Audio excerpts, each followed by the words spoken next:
ہائے ہائے ہائے شیعہ بابت شیعہ کوئی نہیں شیعہ بابت شیعہ کوئی نہیں اگر کوئی وہ شیعہ نہ ہون پھر بھی انہوں نے پیچھے ٹورو گے.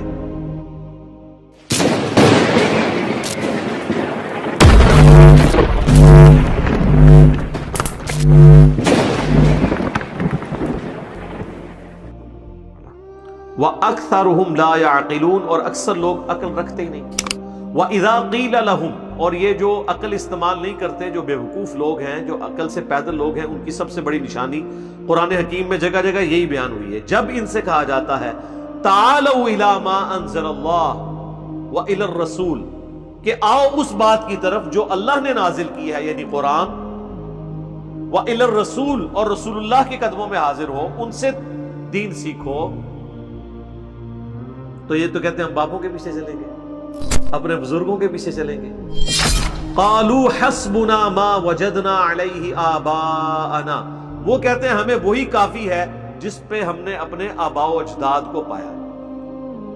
ہم تو شروع سے ہی 11ویں دیتے آئے ہیں. ساڈے دادا جی تے ایتھے ہاتھ بندے سن میرے ابا جی تے میلاد دے جلسے وچ اگے اگے ہوندے سن. میرے نانا جی تے پوری زندگی تبلیغی جماعت وچ رہے نے. 10 محرم دا جلوس تے نکلدے ہی ساڈے گھروں سی. ہن تسی کہہ رہے ہو ماتم غلط ہو گیا. تو اللہ تعالیٰ فرماتا ہے جب انہیں اللہ کی نازل کردہ شریعت کتاب اور پیغمبروں کی طرف پیغمبر کی طرف بلایا جاتا ہے پیغمبروں کی تعلیمات کی طرف تو وہ کہتے ہیں ہمیں وہی کافی ہے جو جس پہ ہم نے اپنے آباء و اجداد کو پایا. یعنی اگر میرے ماں باپ بریلوی تھے دیوبندی تھے اہل حدیث تھے شیعہ تھے تو میں نے اسی مسلک میں رہنا ہے. قادیانی تھے تو اسی مسلک میں رہنا ہے. میں نے نہیں سوچنا کہ کہیں ہم غلط تو نہیں ہے. ایون اللہ کا پیغمبر بھی بلائے تب بھی نہیں سننی قرآن بھی بلائے تب بھی نہیں سننی. اللہ تعالیٰ نے اس پہ ورڈکٹ دی ہے. اَوَلَوْ كَانَ آبَاؤُهُمْ لَا يَعْلَمُونَ شَيْئًا ہائے ہائے ہائے شیعہ بابت شیعہ کوئی نہیں.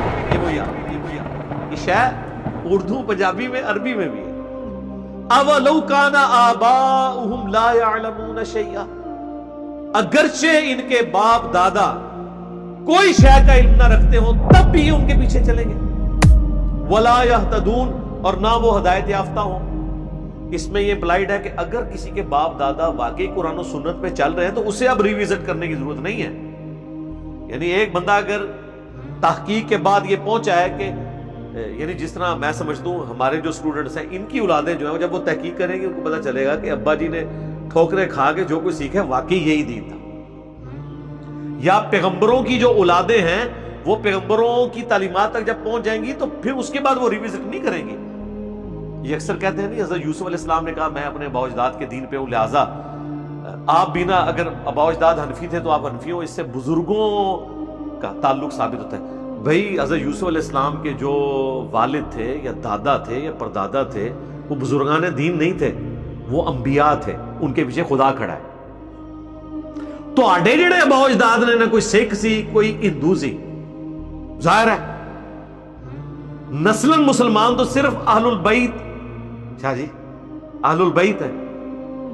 باقی انڈیا پاکستان بنگلہ دیش میں جتنے یہ نسلی مسلمان تو نہیں ہے نا کہ رسول اللہ کے زمانے سے مسلمان چلتے آ رہے ہو. پہلے ہندو تھے کسی ہندو نے کلمہ پڑھ لیا کسی عیسائی نے پڑھ لیا تو آگے چل پڑے. پیچھے تو سارے ان کے آباء و اجداد ہیں تو ریویزٹ تو کرنا چاہیے. تو اللہ تعالیٰ ہمارے اگر آباء و اجداد کوئی شے کا علم نہ رکھتے ہو نہ ہدایت پہ ہو پھر بھی ان کے پیچھے چلو گے. مراد یہ کہ اگر وہ واقعی ہدایت پہ ہوں اور علم رکھتے ہوں پھر ان کے پیچھے چلنے کی ضرورت ہے اور اگر نہ ہے تو پھر کوئی ضرورت نہیں ہے. اور یہ دیکھ لیں اَوَلَوْ كَانَ آبَاؤُهُمْ لَا يَعْلَمُونَ شَيْئًا بابت شیعہ کوئی نہیں اگر کوئی وہ شیعہ نہ ہون پھر بھی انہوں نے پیچھے ٹورو گے. کہتے ہیں نہیں قرآن و حدیث سے نعرے ثابت کریں. مارے تو سارے ہی نعرے قرآن و حدیث سے ثابت ہوتے ہیں. یہ بھی شیعہ بھی ثابت ہو گیا نا.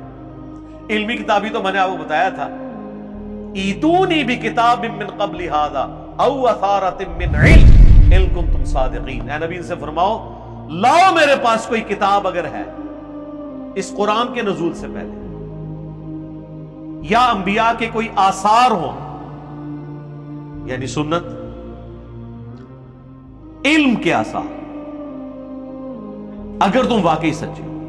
ایتونی بکتاب من قبل ھذا او اثارۃ من علم، کتاب بھی اور علم بھی۔ تو پھر ہم کیوں نہ گئے کہ نہ میں وابی، میں ہوں مسلم علمی کتاب۔ یعنی یہ مسلم کی ہی آگے ڈیفینیشن ہے کہ مسلم کون ہوتا ہے؟ جو علمی کتابی ہو۔ هو سماکم المسلمین من قبل وفی ھذا، ابراہیم علیہ السلام نے قرآن کے نزول سے پہلے تمہارا نام مسلم رکھ دیا تھا، اور اللہ نے بھی اس کتاب میں تمہارا نام مسلم انڈورس کر لیا۔